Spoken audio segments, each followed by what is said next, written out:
Hey, everybody, welcome to this week, and what a week it has been. It is so good to be back once again on the live stream.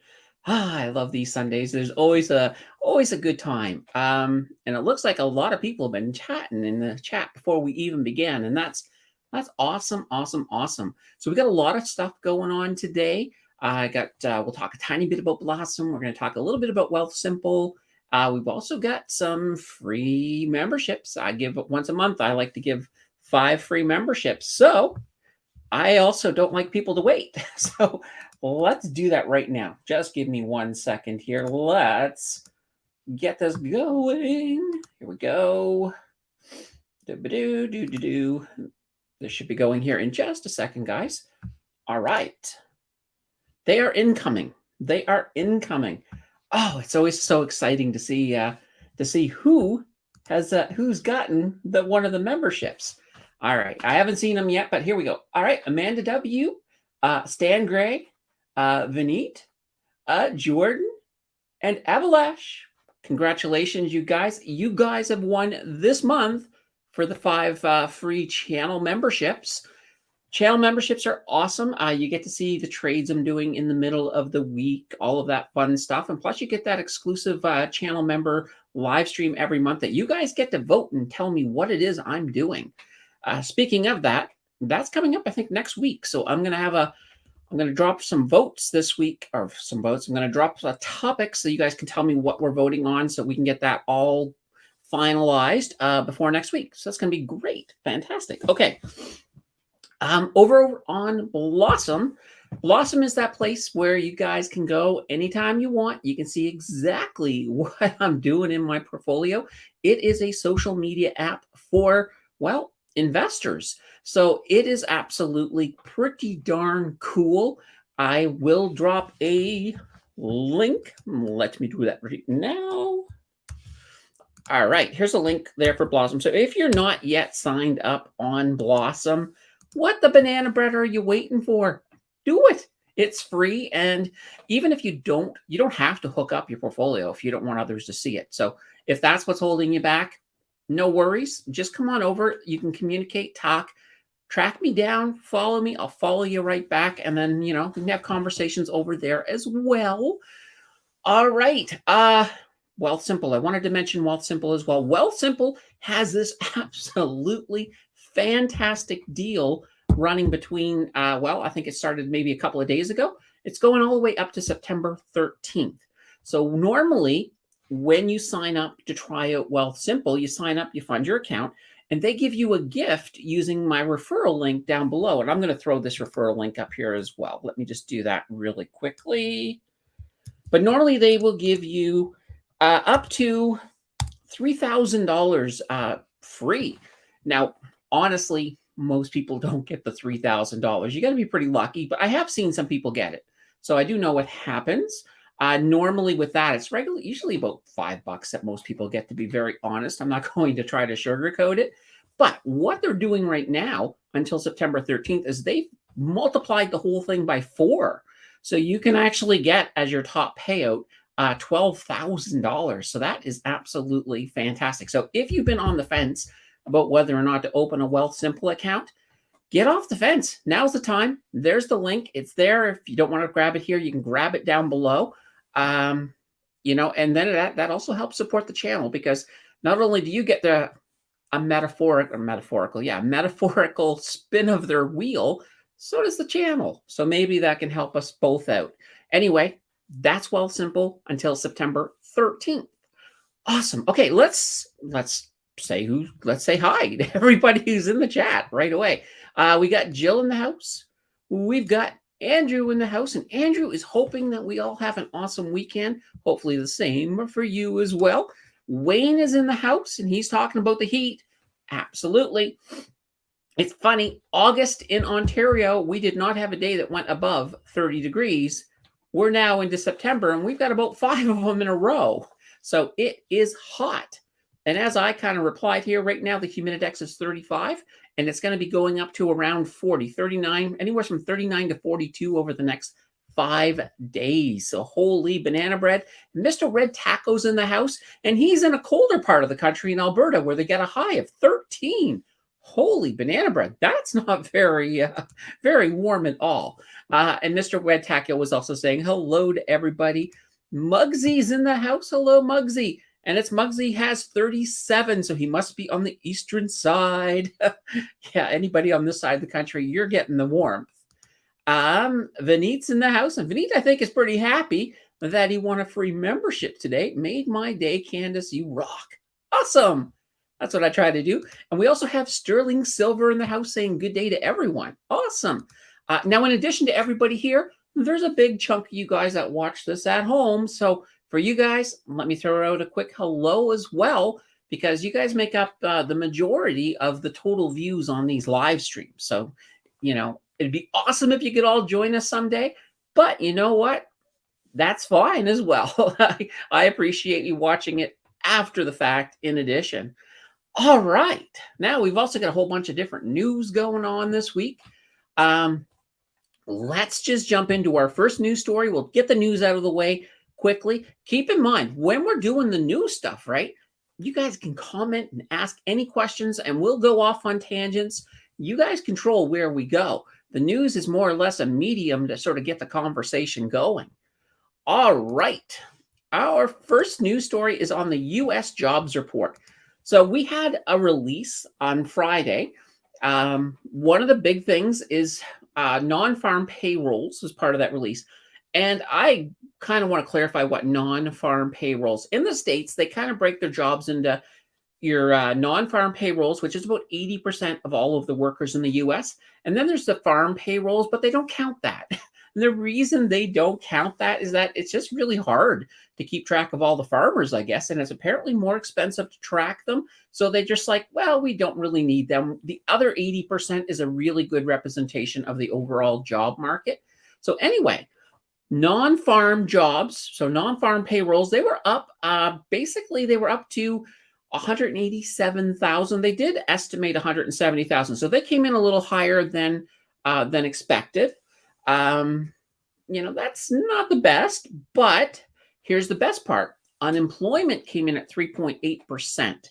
That was up significantly from July, and that's their highest value since about February of 2022. So that's pretty good. Actually, one big area that shed a lot of jobs, and this will come as no surprise to you guys, is Hollywood.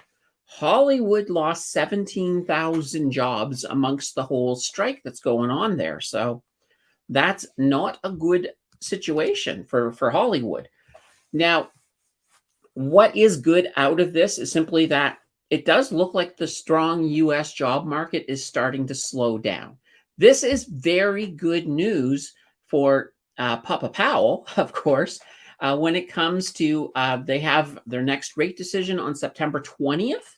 So everybody is beginning to think. A lot of economists are saying that we're looking at a pause on September 20th, but then we're more than likely going to see another rate hike in the U.S. in October. I think I would concur with that. So luckily, these job numbers are starting to look a little bit better. We still have more data coming out. I believe we have, I think the American CPI comes out before this, but I could be wrong on that, but I do think it does. All right. Oh, Richard is in the house. Why, hello, Richard. He's having a beautiful day. Well, Montreal, yeah, you're going to have a nice, warm, hot day just like here. That's kind of fantastic. And good afternoon from King-a-Day. Hey, King, how are you doing? Great to see you guys all here today, especially on a Labor Day weekend. Like, this is your last long weekend of the summer, so I thought people would be out just doing stuff. So I was almost expecting most people to be watching this on the replay. So it's always fantastic that, that you guys are here and showing up, so which is good. Anyway, keep up the comments. Let's just move quickly up to our next story because it kind of ties all together. So, boo-ba-doo-boo, our next story here. There we go. It changed. It's the Canadian GDP. So, the Q2 GPT. I'm thinking of Chat GPT for some reason. The Q2 GDP, it dropped down to 0.2%. So we're getting pretty close to that zero, moving over into that negative line. So this is showing that our economy is slowing down. And that's what the Bank of Canada wants to see. So this here, the slowdown on this one, basically two main areas were credited. One is that the housing investments fell pretty big. and consumer spending growth has slowed significantly. So people are starting to stop spending, which is good. Now, what does this mean? Well, this means that on September 6th, that's when our Bank of Canada meets for their next rate hike. That means we're probably going to get a pause here as well.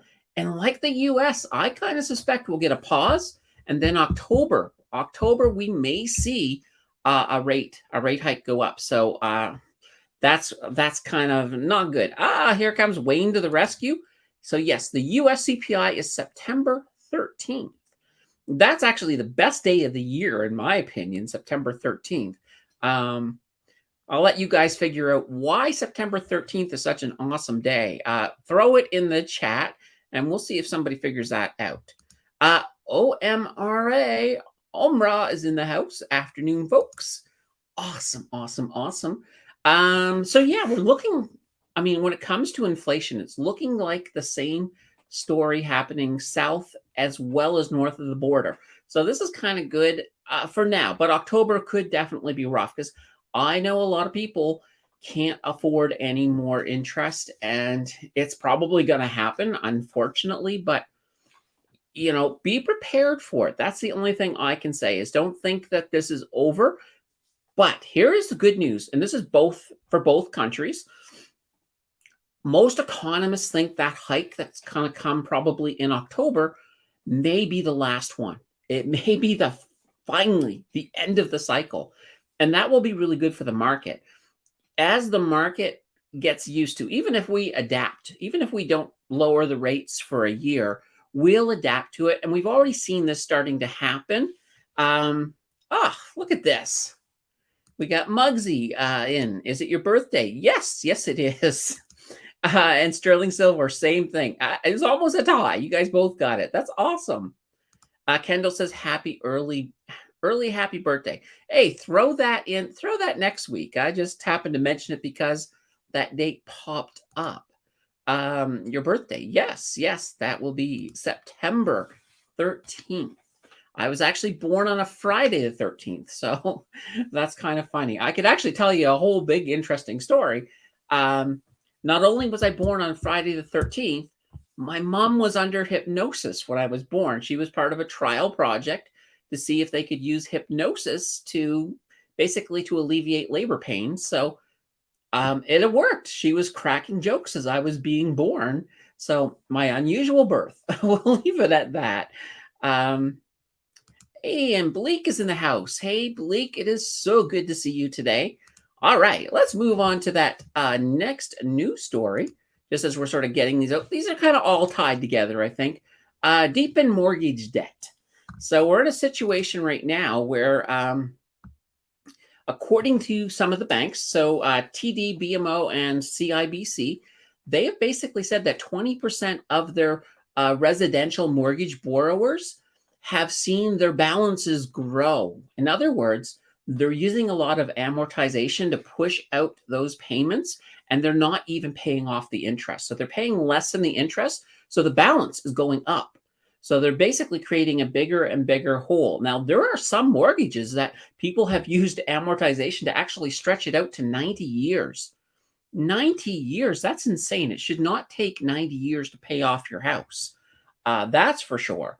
And these people who are in a situation right now where the debt is getting bigger and bigger, that's not good. It's pulling a lot of people down.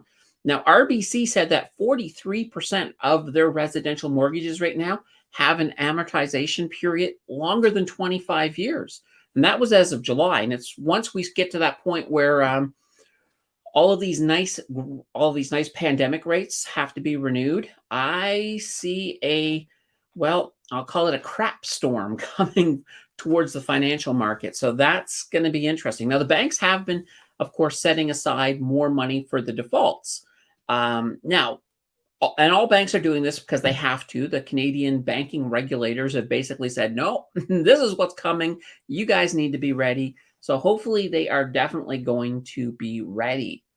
But now, this ties us right into the next story. Holy cow. It's almost like these things are like, it's almost like a overall story arc in a way.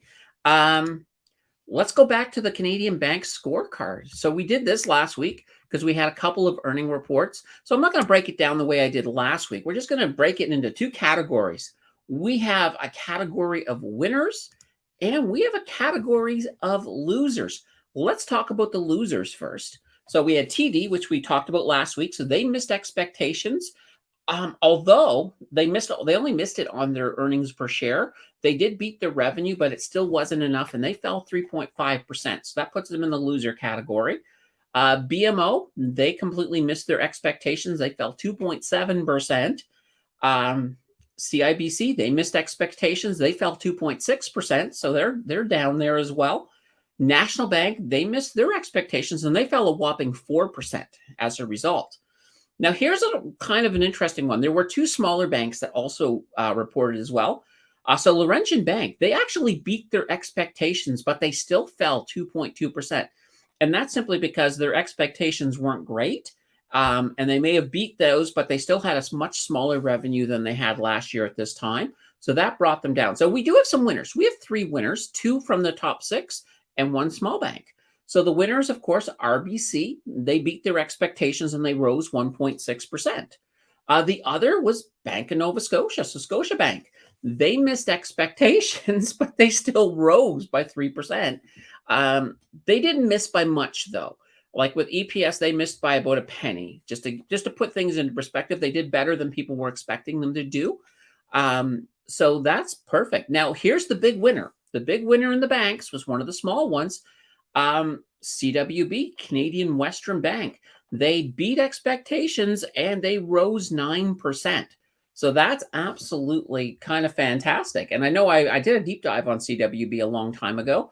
But yeah, they did okay for a small bank. So that's kind of cool. All right, now let's get back here to the chat for a second. Richard says Friday the 13th can be a lucky thing. I think it is. I love Friday the 13th. All these people who are superstitious going, oh no, it's Friday the 13th. And I'm like, yes, it's a great day. So somebody has to benefit from everybody else's bad luck. It might as well be me, right? And Vineet says, wow. King of Day, happy birthday in advance. I was in an elevator with the floor number 13 last week. I was shocked. Never seen one before. Yeah, absolutely. Well, it's not that they don't have a 13th floor. What a lot of buildings do is they build like a very, very tiny 13th floor. It's almost like just access crawl area.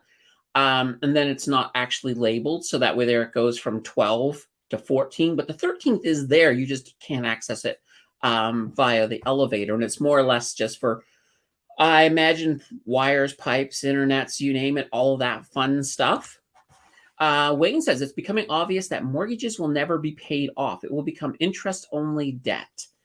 Yeah, it's kind of getting to this point where if you buy a house, first of all, being able to save up for the down payment for a lot of Canadian families, it could take them a long time. Sure, we have investing to help, and that's fantastic for people who have discovered investing, but people who don't know about investing and don't understand it and are afraid of it, and they're just using their savings accounts, it's going to be a long haul to get $25,000 or more, depending on, well, actually more than 25,000. If you need 25%, it's just crazy. It's the point that it can take up to 25 years just to get your down payment. And that's obviously ludicrous. So we need to do something about housing.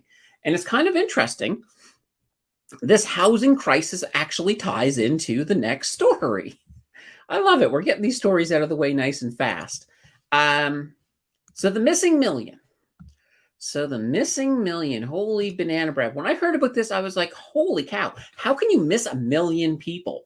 So apparently, Stats Canada missed roughly 1 million people. They're all non-permanent residents, but these people have not been taken into account to. Now, the way this breaks down is about 750,000 of these people that were flying under the radar basically was because Stats Canada made an assumption that folks with expired visas leave the country after 30 days. Unfortunately, that's a bad assumption because most actually don't. And they also then missed 250,000 international students because there's no limit on how many student visas can be issued. And not all students complete census forms. So they definitely screwed that up big time. So that's 1 million people. So basically, this underreporting, what it ties down to, or what it means, is that the housing affordability crisis currently in Canada is, well, it's actually worse than we thought. So that's kind of a bad thing. Like when we think we're short so many houses based on what we think the population is, and they've undercounted by 1 million, it means that we're in the water we're in is much hotter than we had thought. So that's just more pressure on trying to get these houses taken care of. And it just means right now that it's going to be bad for rents. It's going to be bad for availability. It might be good for somebody who wants to sell their house, but even then, we're at a point, if you sell your house, good luck finding another house. So it's kind of you're going to be paying a lot either way. So it's kind of an interesting thing. And this is kind of ties into it. I did share a story. Well, I sort of paraphrased it over on the Facebook page on apartment swapping. So this is big in Montreal, where people are like, well, okay, I want to get a new apartment, but I want to, maybe I want to move to a different neighborhood. So what they're doing is they're looking for somebody who's looking for an apartment in their area that has an apartment in the area they want to go, so that they can just swap leases. Now, what this does is it saves everybody involved a lot of money, well, except for the landlords, because, the landlord doesn't have that opportunity to say, oh, you've just left the apartment. Let me boost the rent and get somebody new in.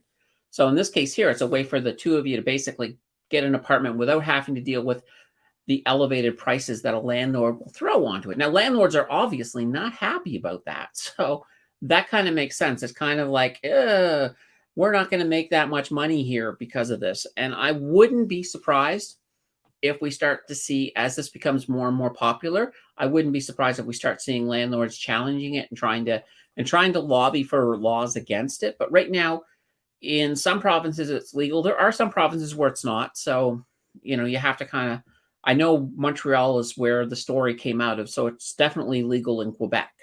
But I honestly don't know which provinces it's legal to do this in. But I have a feeling most provinces are probably fine. But double check before you get into something like that, if that's something you want to do. Okay, that was that story. Let's move to the next story. Holy cow, we're getting through this pretty darn fast. So Amazon gets Shopify. This is actually pretty darn cool because Amazon has not liked Shopify at all, and they've almost gone to war against them. But now it seems we've turned a corner, because Shopify and Amazon have now struck a deal basically to let Shopify merchants use Amazon's Buy with Prime. Now, Buy with Prime is only available in the US. It's not available up here in Canada.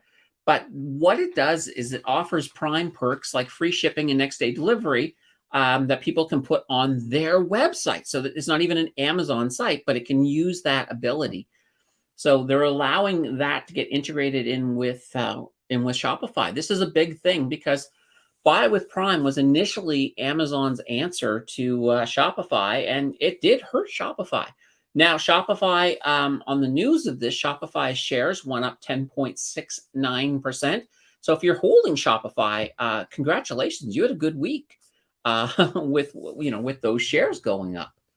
All right, Sammer's in the house saying hello, all. Why, hello there, Sammer. Good to see you. Omra is saying hello again. Hello once again, Omra. All right. Okay, let's get to the next story. We'll get these. Oh, we're really knocking these out pretty darn fast. I like that. All right, our next story, and then we can just chat the rest and talk about whatever you guys want to talk about for the rest. Expensive spaghetti. This actually is a story that is kind of amusing in a way, but it's a supply chain relationship. So the Canadian wheat production, it's going to be lower this year. They had a lot of droughts in the prairies. So we're actually down about 14% of the wheat than what we created last year. So last year, though, we did have a bumper crop, but we're down 14% from last year. Now, when you're harvesting wheat, there's something called durum wheat, and that was hit particularly hard. Now, Stats Canada says that the yields of that have dropped about 26%. That's leading to the second smallest crop in roughly 12 years. So that's big. Now, Canada is actually the world's leading supplier of durum, and we make roughly 50% of all the durum that's used in the world.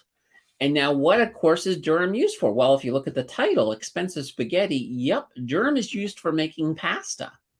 So a production shortage is going to basically lead to price increases, both here, of course, as well as right around the world when it comes to pasta.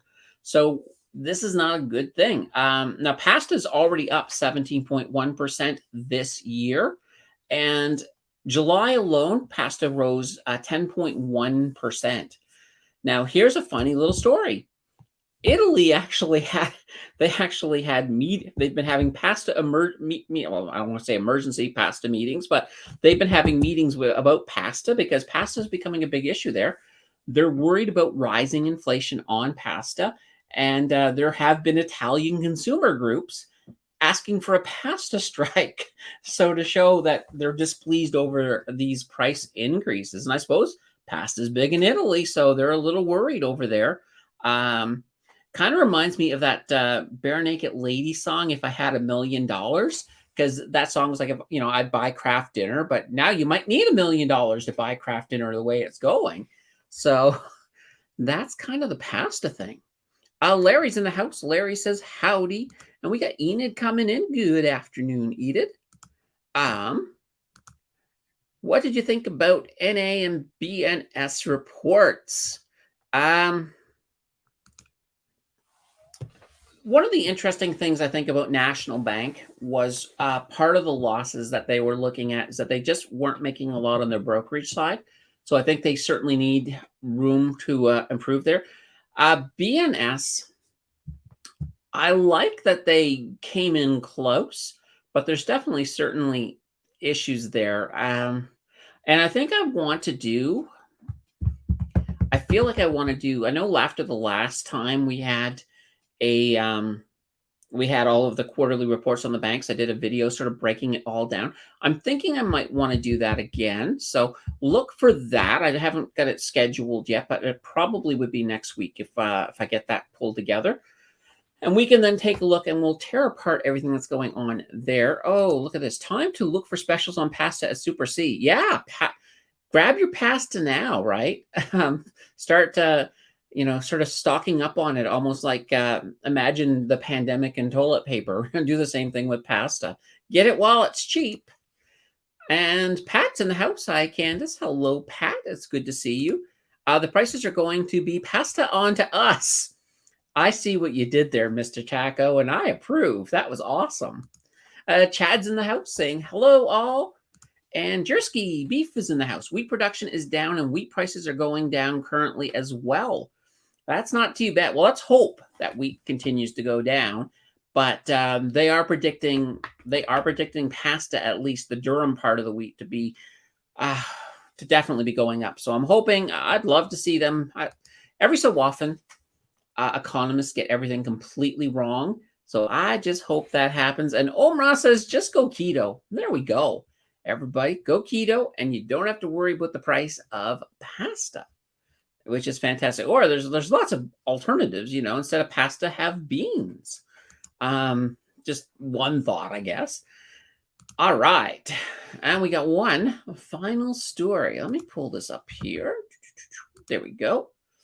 All right. Grayscale had a day in court against the SEC. So basically, the SEC, they denied Grayscale's application to convert its Grayscale Bitcoin Trust into an ETF. So that's what Grayscale kind of wants to do. Now, with their trust, they're actually offering discounted Bitcoin. But here's the downside to it. You can't just sort of buy, get in there and buy a little bit. You've got to buy a lot. So they have minimums. I think it's a $50,000, if I remember correctly. It's like $50,000 just to get into it. And I know ARK has a whole bunch. So Kathy Wood has been involved with this a lot, and they bought up a lot of this cheap Bitcoin. But here's the whole thing. So when they got denied, They fought back with the courts, and so the courts have sided with Grayscale against the SEC. They basically said it's not fair because they said the SEC did not offer any explanation whatsoever as to why Grayscale was in the wrong in its Bitcoin ETF application. So I don't know what's going to happen here from this point. Bitcoin, it did surge. This happened, I believe, on Tuesday. Bitcoin had a nice little 7% pump, although it came back down later in the week. But it did have a bit of a pump, which was fantastic. Now, here's the thing. After that happened, then the SEC delayed their decision on 6 more spot ETFs. So they have a thing where when the final date comes up, they can delay it by 45 days. So October is going to be when we're going to start hearing about these ETFs, these spot ETFs. Now, if you're into crypto, once we have a spot ETF, I will tell you, if I think a spot ETF is going to happen, I will absolutely buy a crypto-related stock. So maybe jump into HUT or something and just ride that up, because I think that's going to be a bit of a rocket ship. I don't know how long it will last. I'll ride it up and maybe jump out up towards the top. But I think there's going to be a lot of money to be made if that happens. But, don't just sort of do it because I'm doing it. Always do your due diligence, folks. That is a for sure. All right. So that's the news. Holy banana bread. All right. I'm just going to quickly churn the news back to all yellow. There we go. Now we don't have to worry about that so much more. Jungle Eddie is in here flipping burgers while listening to you. Awesome. Hopefully you're flipping burgers in your backyard, getting ready for an awesome barbecue. That sounds like it would be a lot of fun. Ark is a joke. Yeah, there's a lot of people who don't like Kathy Wood and Ark, that's for sure. But Ark they're very heavy invested in tech. So when tech does well, Ark does tend to do a little bit better, that's for sure. Number 9 says banana bread Ark. Yeah, we'll have an Ark that we put all the banana bread on to save it from a great flood. I can do that. That would be cool. Chad says, EAUG.B filed bankruptcy, ran by Ark. Absolutely. Absolutely. I mean, and that happens with a lot of funds. Like a lot of funds sometimes get into trouble. But I don't know I don't know everything that happened behind EAUG.B. So I'm not going to comment too much on that.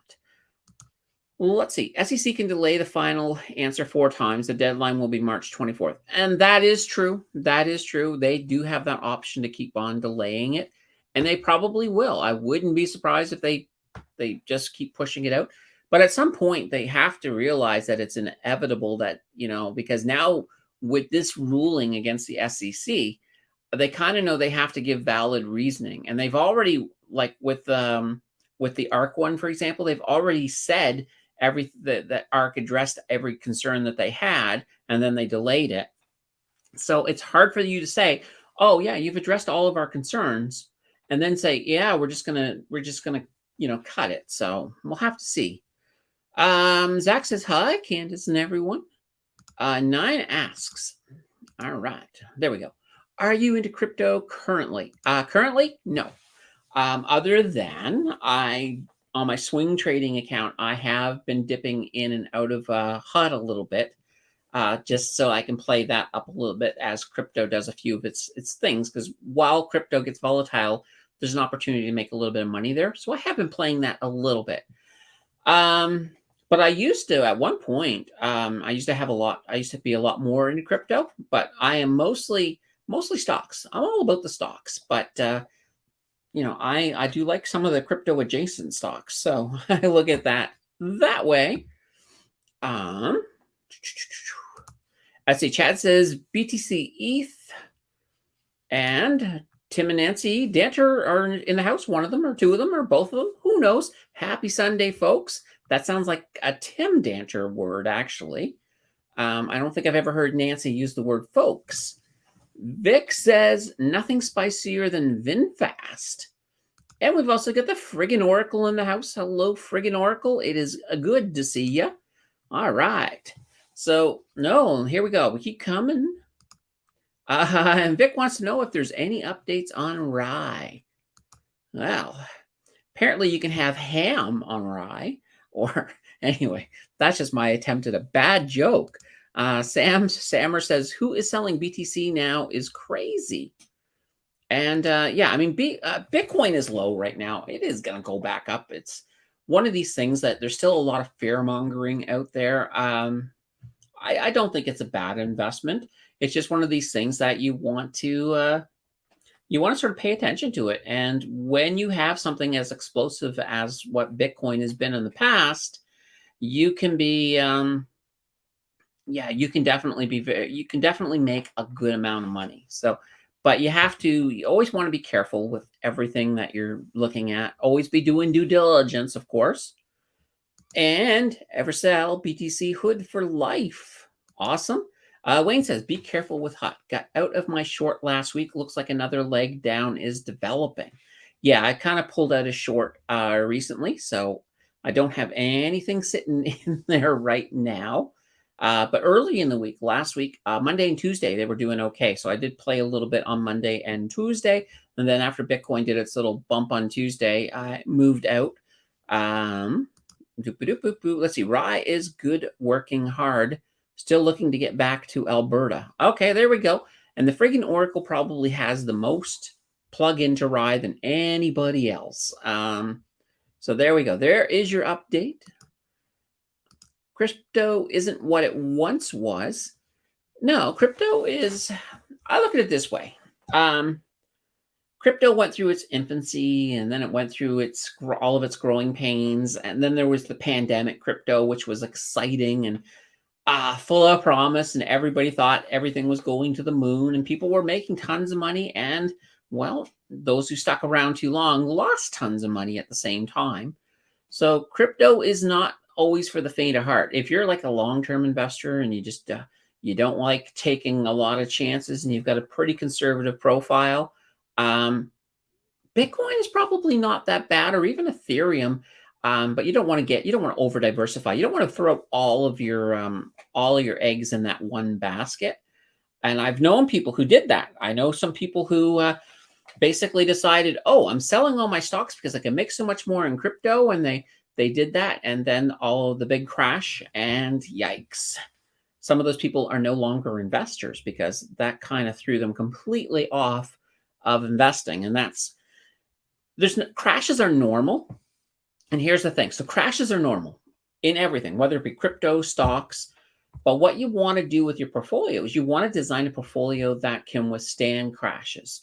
I'm not saying that it won't go down. Of course it's going to go down, but you want one that you feel safe when it is down.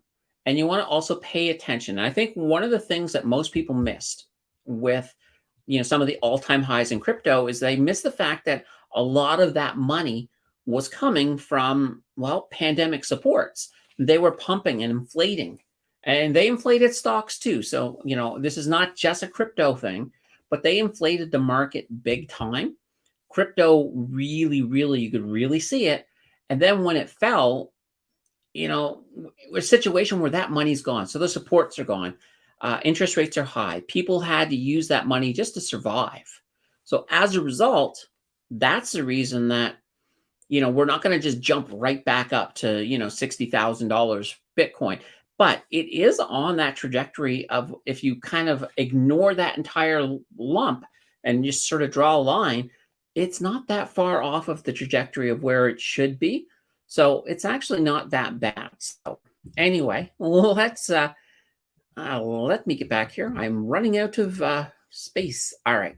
BlackRock manipulating the price so they can buy cheaper. Well, that's the thing. And that's one of the concerns that the SEC has had, is over being able to manipulate the price. I think as crypto keeps getting bigger, and I think once we have regulation in place and we start getting institutional investors in, then it's going to be a lot harder to manipulate anything when it comes to Bitcoin. But Bitcoin is one of these things, like if you bought it long before the pandemic and just sat on it, you're looking good right now. And if you buy it today and sit on it, you're probably going to be fine in the future with it as well. And Zach says, I still have a decent crypto portfolio, but it's just not what it once was. Yeah, and it really depends on when you bought it. If you got into crypto at the height, when Bitcoin was pushing its all-time highs, yeah, you're probably gonna be in the red for a while. There's just no way around that. It's not going to make up. We're not gonna have a $60,000 Bitcoin, um, uh, at least this year for sure. I mean, we've only got, like, what, 4 months or so left? Now, we do have the halvening coming, so we'll have to see how that affects the price of Bitcoin. That's coming, I believe, in 2024. So, Chad doesn't believe in a FUD, or don't believe, sorry, Chad says, don't believe the FUD. So, FUD is fear, uncertainty, and doubt. And that's kind of the way you lose money in the stock market. So a lot of people, when something starts going down and it gets red and they're sitting in the red and they're like, oh my God, I've lost so much money. I've just got to get out because I can't lose anymore. That's giving into FUD. That's how you lose money, because then those losses on paper become real losses. Whereas if you stick into something long enough, and that's why you really shouldn't be investing money that you can't afford to lose, right? Because you want to be able to ride that out. And it happens, like with stocks, it's a little bit more reliable, but with crypto right now, it's just taking a little bit longer. Like if you did buy at the height, but you know what? Even with stocks, if you bought at the all time highs, before the bear market, you're not back there yet. You're still in the red. Now, most people bought before then and rode it up there, which is a good thing. Now, Tim and Nancy Dancher say crypto isn't dead. A lot of the projects are building the future. It's just slow and steady now. Yeah, absolutely. I would agree 100% with that. Cryptocurrency is still their infancy stage. Oh, or still in their infancy stage. Yeah, absolutely. I look at it this way. Think of it this way. Like I was kind of mentioning before with growth. Um, if crypto were a cat, it's kind of that kitten that is now not as active. It's slowly starting to slow down. So, we had the moments where it was absolutely everywhere. But I also think as well, volatility wise, we're not going to see some of the giant volatility swings we used to get with Bitcoin. I don't think we'll see those anymore. I think we've passed that point of their growing pains. Bitcoin reaching 100,000, my butt. Well, not anytime soon. Not anytime soon. If we get institutional investors in there, we get a spot Bitcoin ETF in the States. But the big thing will be institutional investors, because we need to be able to pump a lot of money into Bitcoin to be able to achieve that market value. And Zach says, Tim and Nancy Dancher, that's correct. The scalability isn't close to what it used to be. And Tim and Nancy, it's all about the liquidity. Yeah, absolutely. Okay, people on YouTube were saying BTC would shoot up to over 100K before 2023. And yeah, absolutely. A lot of people believed it would. I was a little skeptical about when it would hit 100K. But when it was at 60,000, a lot of people were giving into the hype. A lot of YouTubers were giving into that hype. But once again, I mean, everybody can be wrong. And that's the way the market works. You have to sort of look at the market as a set of probabilities. And even if it seems like the probabilities say, yeah, it's going to 100K, it's like it's a 75% probability. Well, no, there's still that other 25%. And you always have to be prepared. I like to always be prepared for what happens if it goes the wrong way, because then that way there you don't get surprised. And if it does go the right way, bonus. But yeah, you kind of do want to pay attention. And there's a lot. I mean, there were a lot of, especially some of the crypto channels where people were going absolutely crazy. Um, you know, I thought it had a chance. I thought it had a chance until we sort of seen the way the entire market was going to do that 180. And here's the thing. I think everybody gave into a little bit of FOMO, which is fear of missing out. It was there. It was thick. I knew a lot of people that were like, buying at all-time highs, thinking, "Oh my God, yeah, we're at $100, right? It's our $100. We're going to be at 100K soon. I don't want to miss out." And well, those people, unfortunately, those people who gave in like that probably are the same people who sold when it was down at 20K. So you kind of have to sort of look at it that way. The freaking Oracle say crypto is like stocks. You have your blue chips and then you have your ins and outs. Yeah, absolutely. So I mean, your blue chips right now, the only ones I'm willing to call blue chip at this moment, and you could argue this, definitely Bitcoin and Ethereum. I know that Ken probably has another 5 that he would consider blue chip for sure. But I'm just coming from the stock side, and for me, it's like Bitcoin, Ethereum. Those feel safe. Some of the other ones I thought felt very safe. I'm not 100% certain on anymore, like like Solana or even Polkadot. I still think Polkadot has a great functionality, and what it's supposed to do makes sense for it to be good, but it's just it's just one of those things that right now, blue chip wise, Bitcoin, Ethereum. Let's see. Richard says, I had to wait 2 years for my meta stocks to come back, and now I'm 20% up. Yeah, that is absolutely the definition of patience. I love that. Absolutely. Besides Candace, I like to watch Ben Felix, one of the best YouTubers. Yeah, Ben Felix has a pretty darn uh, good channel. Let's see. Candace, thoughts on Michael Burry's prediction? Um, Michael Burry makes a lot of predictions. He's had the one big, of course, in the housing crisis back in 2008, he had that big right one. And he's also had some really big wrong ones. Like earlier this year in January, he tweeted sell. And then the market went up and went up big time, especially the NASDAQ. He actually then retweeted saying, apologizing for that first tweet. So eventually he's going to be right again. Is it this time? I don't know. But at the same time, I don't feel like the pain is done. But here's the thing. When it comes to the market, once we do get past that final rate hike, people will at least start to get sort of used to the new now. And that could be good for the market. So even if we do have another crash, I think it'll be short-lived. And I think that will be the crash that will take us into the steps that we need to move back into the bear market. But we're going to have to see. I think October is going to be really telling. Normally, October is a very good month for the market. Although last October was an absolute exception. That was when we had our low. But if we have an incredible October this year, that will make me a little bit more optimistic on the market. Right now, I'm optimistic a little bit, but I'm also very, very hesitant, and I'm careful because I'm thinking, it doesn't feel like the bottom is in, but it could be. And I'm absolutely hoping I'm wrong, but there's that little nag at the bottom saying, let's be careful here. And Chad says, and when is BTC halving?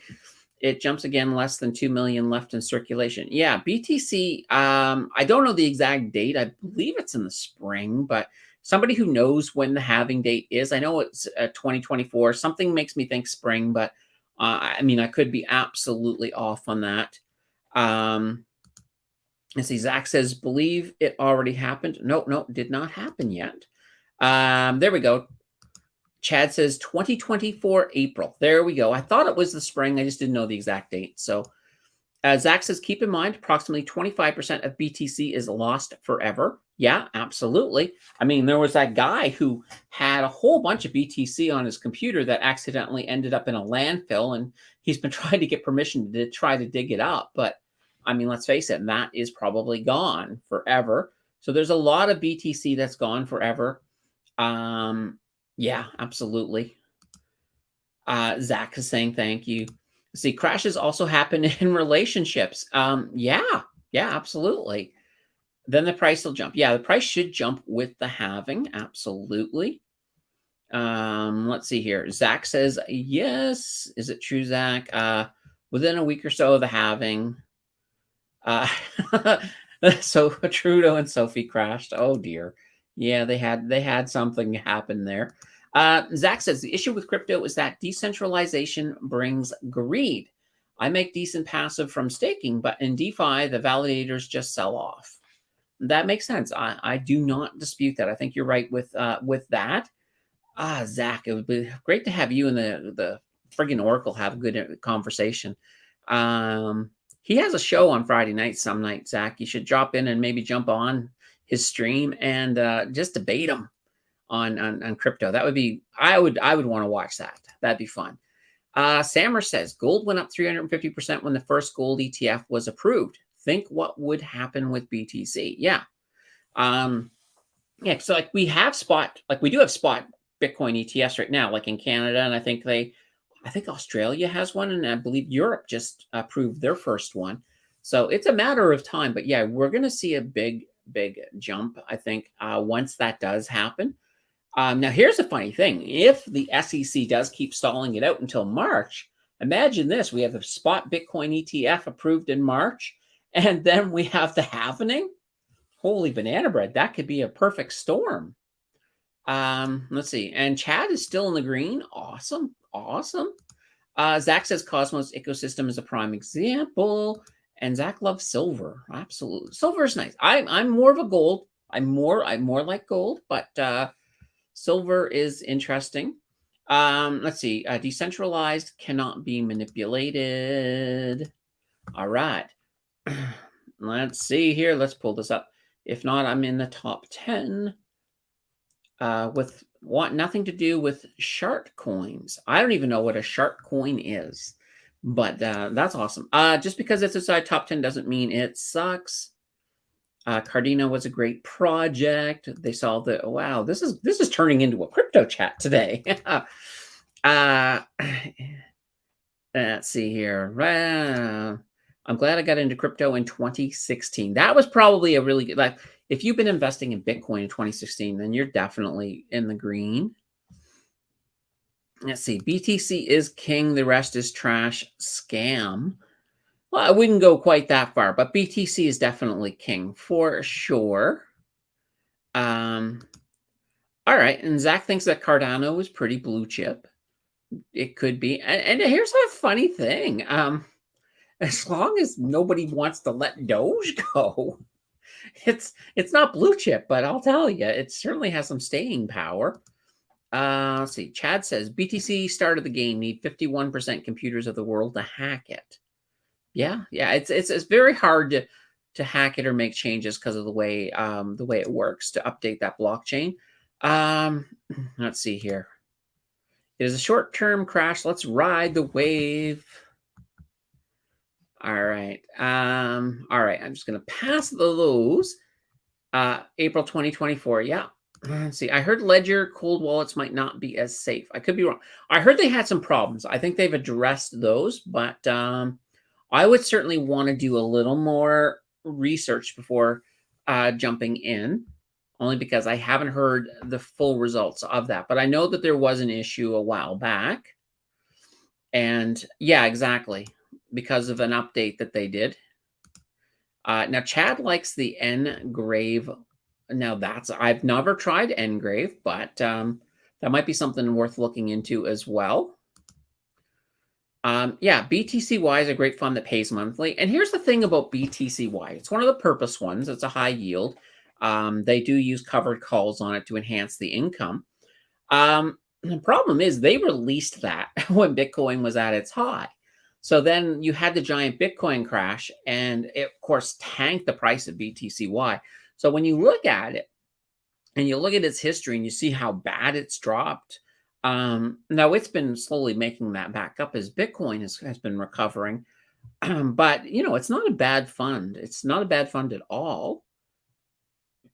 Excuse me. Let's see. I would be down. So Zach says, I've been in crypto since mid-2016. However, in the last 8 months, I've just been focusing on my stock portfolio. And X just filed for, yeah, absolutely, they did, to be able to process payments on X. I keep wanting to call it Twitter. How many of you guys have started calling it X? Or do you still kind of call it Twitter off on the side? All right, now there's a couple little things that we did not yet finish. So next week, stuff going on next week in Canada, we got, and I've mentioned this earlier, we do have the Bank of Canada rate hike decision. That's on Wednesday, the 6th. On Friday, on the 8th, we do have some jobs data coming out. Next week in the US, pretty slow week. There's nothing really significant, which is kind of interesting. When it comes to earnings, we have two big earnings in Canada. So, Alimentation Couche-Tard, they're coming up with their earnings report, and Skidoo, so Do is coming up as well. Both of these stocks have mostly been up in the second quarter. So I think that they're going to either meet expectations or maybe just exceed some of them a little bit. So I think if you're holding those guys, you may be in good shape. And let me see. Vic says, me ignorant about crypto, me be quiet. You could talk, you ask about stocks. Bring the conversation back to stocks, Vic. Amanda says, joining late, will rewatch. Thank you so much for the gifted membership. Oh, you're welcome, Amanda. And you're lucky. She's won, like, I think 3 times so far. So that's kind of one of them interesting things. Like, I have no control over how it gets, how the people get selected who win. It's all YouTube, and I'm not even 100% sure how it determines or if it's just purely random. So we have to see. Let's see. I was heavy in crypto and PMs from 2016 up until 8 months ago when I started in the market. Yeah, absolutely. I mean, eventually, once crypto has some regulation, it'll become a normal part of the market. So it'll all be, when you talk investing, crypto will be a part of it. So will stocks. So will fixed income, everything else. So it's kind of an interesting thing. So I still love my PMs, but I feel I got what I needed out of crypto. Wow, awesome. Do you believe lots of pain ahead for Canadian banks? Yes. There's definitely pain ahead. Now, I think the pain would have been a lot worse if they weren't putting aside as much money as they are for these defaults.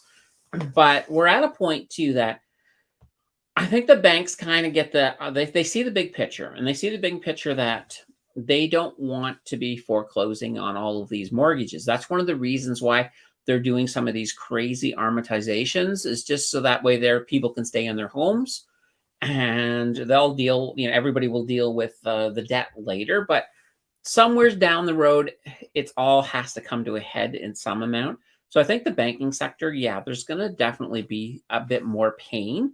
But, it's not a bad thing.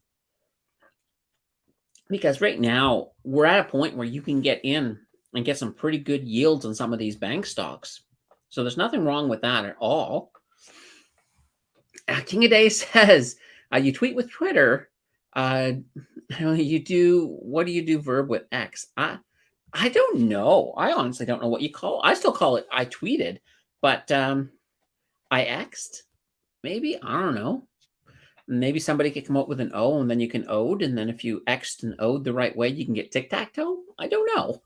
I see. I think there are big 6 pretty safe with loan loss provisions. So it's not, yeah, I think they are. I think the pain that's ahead is just, it's going to be pain, but they're ready for it. So that's kind of interesting. Now, the smaller banks, so like your Laurentian Bank and your Canadian Western Bank, it's going to be really interesting to see how they fare and they still follow a lot of the same regulations as well. So they're still putting money aside as well. So it'll be very interesting to see. Now, I know a lot of people love EQ Bank. I think they're doing fine.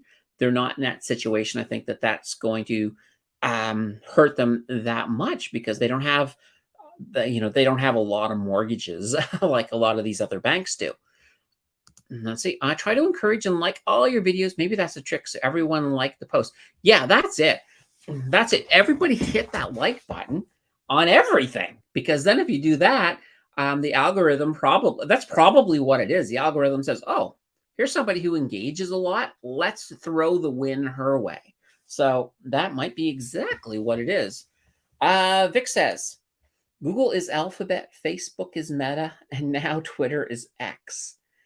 Yes, there is. You almost need a scorecard there to keep track of it all. X says it all. The old Molson commercial. That's right. I remember that. Molson, because yeah, they had a Molson X. So that's kind of funny. Let's see, Canadian banks to cough up juicy dividends soon. I got my NA, BMO on the dip. Nice, nice. Gotta like that. What is the crypto podcast you were talking about? I should check it out on Fridays. All it is the friggin' Oracle has his YouTube channel, and half the time though they talk about anything and everything. But if you come to the game and ask the crypto stuff, Ken will absolutely go in there. So on YouTube, all you gotta do is just look for the friggin' Oracle. There's only one of them, and he has usually Friday nights and Saturday nights. He does a pretty long live stream. Don't have any young kids in the room though, because they do sometimes get a little bit on the adult side. I will put that out there, and I don't. That sounds a lot more ominous than it really is, but I'm just saying it's not appropriate for young kids. But it's a good show. He has a lot of interesting guests. That's what I will say. Vic says, tell us X dividends soon. Yes. X to the Z exhibit. I like that. That's kind of cool. Let's see. Yeah, but it's a dividend trap. Anything over 5%, I find no growth. Yeah, sometimes you have to be kind of careful when you're looking at it. And it really depends on your goal, though, right? This is what I say. A lot of these really good dividend stocks, like some of the covered calls for things like that, they're ideal for people who are looking for passive income. So if you're a passive income investor, nothing wrong with that. If you're not looking for the growth, but you're just maximizing that passive income, that's awesome. Now, I'm a total return investor myself, so I love passive income, but I will give up a lot of passive income to get that additional growth, because when you look at the growth and the passive income as a total return, that's where the big returns really are. Making having for example, if I have if I have an ETF that's going to give me, let's say, 14% in dividends, but I could find like a growth stock that's going to give me maybe let's say 4% in dividends, but it's going to give me maybe 10, 15% in growth each year. All of a sudden I'm looking at a 19% return opposed to that, the return I was getting on that passive income. But some people do like that. And if you're in a situation where you're looking at your retirement portfolio, this is where things start to change, right? When your goal is to just create income, because you're looking like, okay, I don't need the growth. I just need a steady income. Then you probably are starting to look at some of these really high. You're not going to get the growth. You're probably going to erode, have a little bit of capital erosion depending on what the stock is. But what you're doing is you've got this in your TFSA and you've got all this tax-free income coming out. That's not, let's say, for example, you're on the guaranteed income supplement. All of a sudden, that guaranteed income supplement is not being chipped back, because with that supplement, you can make $5,000 a year without losing any of it. But once you're over 5,000, you start to lose. But if you're making, let's say, you're making 10,000 a year in dividends because you've totally stacked your TFSA for years with these huge, huge dividends, then yeah, that's absolutely awesome. But it really comes down to what your overall goals are. If you're looking for growth, if growth is your goal, like you just want to increase the money that you have, then total return investing is the way to go. So, anyway, that's just my little 2 cents there. All right. There we go. We got a like from Zach. And Vic says, LB shot up huge one day a few weeks ago, but now down, and CWB shot up. Yeah, well, Canadian Western Bank did really good with their earnings. So that is not a surprising. No Telus in my basket just yet. Happy I get in at CNR at 152.80, TD at 83.20, and BNS at 62.50. Nice. Omra says, TELUS is blue chip. Opened up a position with TELUS this year after the price fell. Yeah, TELUS is absolutely blue chip. Chad absolutely hates covered calls. Absolutely. And you know what? Yeah, I can understand that. I also understand people who love covered calls, and I am in the middle. It's like they have their purpose, and I will, depending on, once again, situational. I think in some situations, depending on what your goal of your portfolio is, they can be fantastic. But I think with where Chad is, they are not not helping out with the goal of his portfolio. I think Chad is looking to get them massive returns, and you're going to get those. You're going to get those through total return stocks and growth stocks. All right, let's see. Zach says, I'm a tradesman. I've heard it all. Yeah, yes, it does. It does protect you from return of capital. And now it doesn't protect you from capital erosion, but keep in mind, even with a covered call, if you have capital erosion, it's not the covered call that's doing it. It's the underlying asset that's just losing value. And when that underlying asset rebounds, so should that capital. So that's just one thing to keep in mind. And then, okay, let's see. Andrew says, I'm looking for growth and income. NA and BNS seem to have given the most. Yeah, I think right now, total return wise, BNS is definitely one of my favorites in there, just because you're getting a pretty big dividend, but it's a very stable stock. And when it does grow, keep in mind when it starts recovering all of the value it's lost, you're going to see that dividend drop, the yield drop. Although, if you bought something, let's say at a 6% yield, and then the price goes up and the yield is no longer 6%, let's say it's 5%, the stocks you bought at 6%, you've still got that 6% on that portion of your stocks because that's what you bought it at. Even though it's just the new stocks you buy, you're only getting 5% on those. Even though technically you're only getting 5% on everything, but when you look at the prices, anyway, it still works out. It's the math. It's fun. Let's see. I think CNR has a very, very bright future. I would agree 100%. One of my favorite stocks. I love Canadian National Railway. I mean, in the 0 to 100K TFSA challenge in episode 2, I bought CNR. And now here's the interesting thing. Because I'm doing that in National Bank's brokerage, I don't have fractional investing in there. So I can't buy like half a share of CNR. I can buy one full share. That's it. So yeah, they're going to be sitting at one share for a bit, but it's kind of fun. I'm really enjoying that challenge. So any of you guys have not watched that, check out that series, and let me know what you want to see in it, because I'm looking to bring in whatever statistics you want, and we'll play with it and have a lot of fun in it. I think. Let's see. CP Kansas City has the most tracks and covers the Americas. Yes, absolutely. So CP is the only North American railroad that has Canada, the US, and Mexico.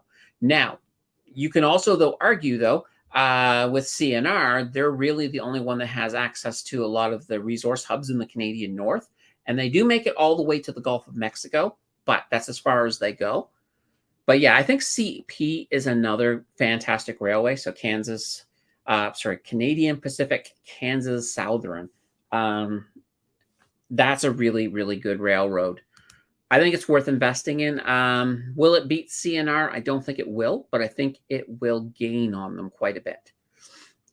Vic says, loving the TFSA channel, by the way, especially how you report total return. Yeah, well, that's the whole thing. With the TFSA thing, it's a total return stock. So I want to give people, there's a lot of people who are like, okay, well, I like growth or, whoops, sorry, we're still here.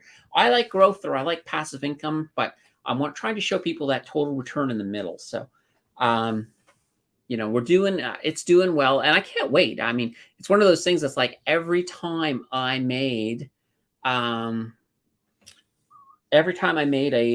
what's the word?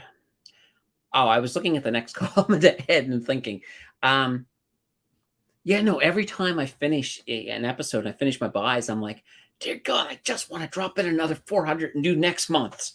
But it's that whole having to wait part of the challenge. It's just kind of fun. All right. King of Day says, total return guy myself, hates covered calls also. Awesome. Zach says, all right, I tagged you in a comment I made on Blossom. Read my mom's situation kit. It's about covered calls and PII. Interesting. I don't think I saw that, Zach, but I will head over to Blossom and I will definitely take a look and see if I can find that and give you an answer over there. So I mean, yeah, definitely Blossom, guys. That's where you want to be. It's a lot of fun over there. So I just like to point that out here. And here's an interesting thing. I know I've got a few Americans who love the channel. I was gonna say my channel, but who love our channel because I think of it as a family. we've been in the back rooms of Blossom. We've been talking about perhaps expanding into the US. So no time frame on that, but that's just a thought. So it could be very, very interesting. I'd love it if we expanded into the US too, because then we can bring some of the Americans in. And I don't know how it would separate, whether, it would mix everybody together, or if you'd have like, you'd have your Canadian talk, your US talk. Anyway, I think it could be really interesting. Zach says, I love the series. I want to grab CNQ as my last individual blue chip. Hopefully it has a pullback. Oh, that would be nice. Yeah, CNQ is one of those ones that are fun. Let's see, what do we got coming up here? Oh, so video-wise, guys, Tuesday, we're looking at Canada's natural resources. So I have found 5 really good returns in natural resource stocks. That doesn't include oil, even though oil technically is a natural resource. If that would fall under energy, but this is going to be things like gold and lumber and all of that fun stuff. So that's coming out Tuesday. Wednesday, we're finally doing our next deep dive, because I know it got derailed last week. And here's the funny thing. I have not looked. Let me take a look right now. I have not looked to see who's winning. Last time I looked, I can't even remember who's fighting anymore. All right, give me 1 second here. I'm just pulling it up here so I can actually get, let's see. Here we go. All right. All right, here we go. Let me take a look here and see. HMMA, so Hammond Manufacturing is winning.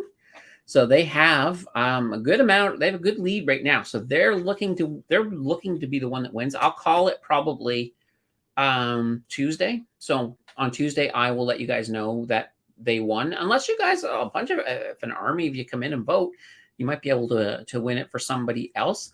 Then we'll do another vote at that point. Keep in mind, when it comes to these deep dives, if you guys want a company to be deep dived, let me know. Just put it in a comment on any video. If you are a channel member, though, here's the thing. If you're a channel member, look for a comment on one of my channel member posts, because that way there, I know 100% you're a channel member. And I always move those ones to the top of the pile if they come from a channel member, because, hey, you guys are supporting the channel, so you deserve a little bit of a kickback for that. So that will be awesome.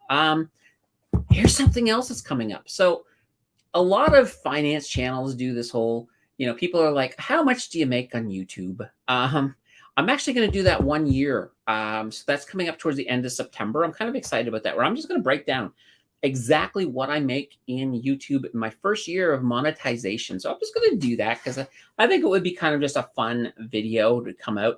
And of course, we also have, the 3rd episode that's coming out in early October.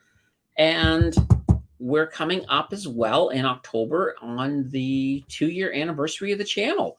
So I haven't figured out what I want to do for that yet, but we'll figure something out, because I think that would be a lot of fun. So we'll check that out. Now Vic says, yeah, we family. Come pick up your relative at Ottawa Airport when I arrive. Once again, Vic, I don't have a car, so I'd have to piggyback you.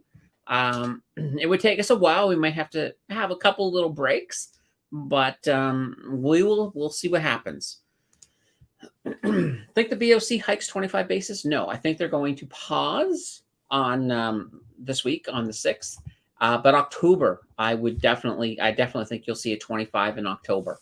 So let's hope. But then again, if everything starts coming back down, then maybe they won't. But I have a feeling that's not going to be the case. I think we'll definitely see another one in October. Vic says, David Elby wrote to the Bank of Canada to hold rates, so they will listen. They'll listen for September, but they may not listen beyond that. So anyway, that's what we got going on. Next week as well, we're going to be back here again. We're going to do another of these live streams as usual. I kind of dropped the in finance part. So I used to, we used to call this week in finance. Now it's simply this week. I figured let's just simplify it a little bit. Zach's, what happens when we pivot? That's a good question. I think when we pivot, we're going to see a lot more stability in the market, which is going to be good. I don't think we're going to see a correction. I don't think we're going to see a bull market. I think we're going to see a slow rise. Let's just call it that. I don't think it'll happen fast, but I think it'll be a slow rise, which is fine. I'm okay with that. Now, some people are like, well, let's have the recession already because I want to buy some really discounted stocks. I don't think we're out of the water yet for a recession. And I mean, technically, if our GDP is still positive, even though not by much. Now we usually have a revision. Now, if that revision were to push us into negative, and then we had another negative, then we could have a technical recession. Fairly earlier by the end of the year, I would say. But it's hard to say. Everybody's kind of split up in two camps. Yes, we're going to have a recession, or no, we're not going to have a recession. I kind of wish we would have a recession, to be honest. Not because I want to see the market take another hit, but only because it is normal part of the business cycle. And I think if we had a recession, on the other side of that, the market would be a lot healthier than if we don't have a recession. So that's one of the reasons I would like to see one. So we'll have to see if that happens or not. But, well, it's going to be fun anyway. Building powder anyways. Yeah, exactly. All right, guys. I think we're at the end of the show. So it's been fantastic that you guys have all popped out here on your long weekend. Enjoy the rest of your weekend. Enjoy your barbecues. Enjoy all the fun that you can have. If you're in Ontario, enjoy that heat, because maybe the last time you see it until 2024. Anyways, it's been fantastic. We will see you guys all again next week, and we'll do this all over again. So until then, take care and have a great rest of the weekend. Bye, everyone.